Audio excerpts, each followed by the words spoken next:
So for my research paper, I did diversity in basketball coaching and administration.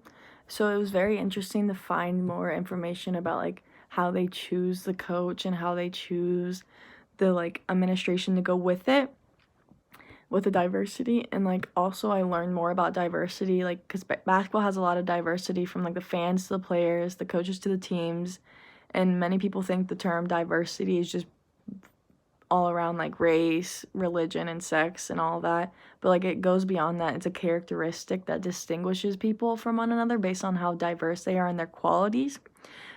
So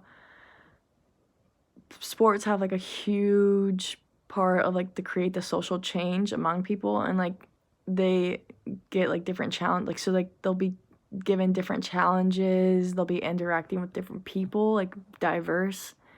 And then diversity also gives people like different perspectives rather than just viewing the world from one focus lens. So like if I was thinking of something different, like someone else thought about it, like they could get my perspective of it, and like then you would learn more about that, like having more information and open your eyes up to stuff so like you can get more perspectives from people and be more diverse. So then I talked about the diversity among the coaches and administrators and the teams, like it's a big part of the management. And then race plays a big role in basketball. And then there was a study done by the Economic Inquiry on NBA coaches, and they find that like the supervisor is more likely to hire a coach based on their race. So then we also find that black coaches are less likely to get rehired to a second job within 3 years if the than a white counterpart if it's the head coach. So like that affects coaches really bad. Like if a black coach wants to be a head coach, but like they're less likely to because the white coaches are more qualified.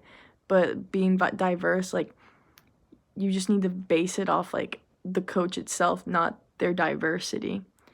So then also like going into it, and it says this like diversity affects black coaches because they are getting less likely like the outcome of being rehired compared to a white NBA coach.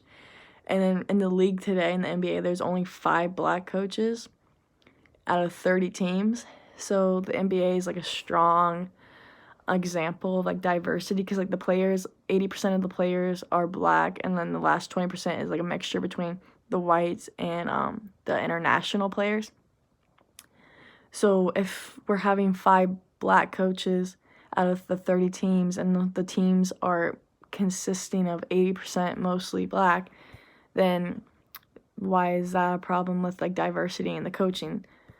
And then also recent hiring, Steve Nash, he was an NBA player. He played for a long time. He has no coaching experience at all, but he lands the job for the Brooklyn Nets. But this disrupts like everyone because they're like he's only getting it because of white privilege and all that.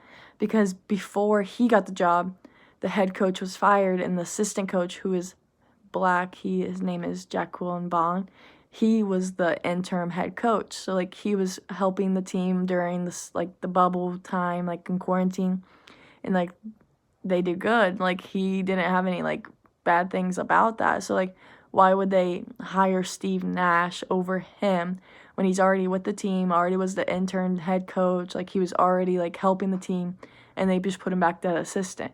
So like that's kind of showing like where the diversity like goes down, because why would you hire a head coach who has no experience to be the head coach for the team while you already have someone who has experience from plenty of teams and was with the team while like they were going through a struggle.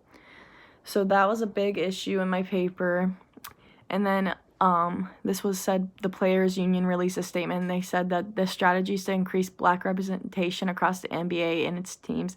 Like they're trying to make a change, show the diversity, and show like that they are people too, like that the players like they play because they want to, like it's not based on like just the money. And then there are currently 3 women officials in the league today, and like they plan on having more. But with that diversity, like the players are still being disrespectful. Like a couple times there was an incident where the NBA All-Star player Chris Paul, he had a problem with one of the females officials call in a game and disrespected her and got fined for backlash because he tweeted after the game about like how that shouldn't have been a call, like after the female ref made it.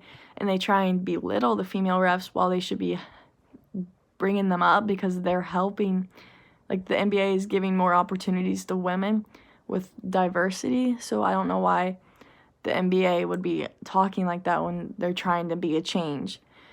So having diversity brings your team benefits because you all have unique like everyone has their own unique talent, perspective, and problem-solving methods in the workplace with the difference between the domestic employers.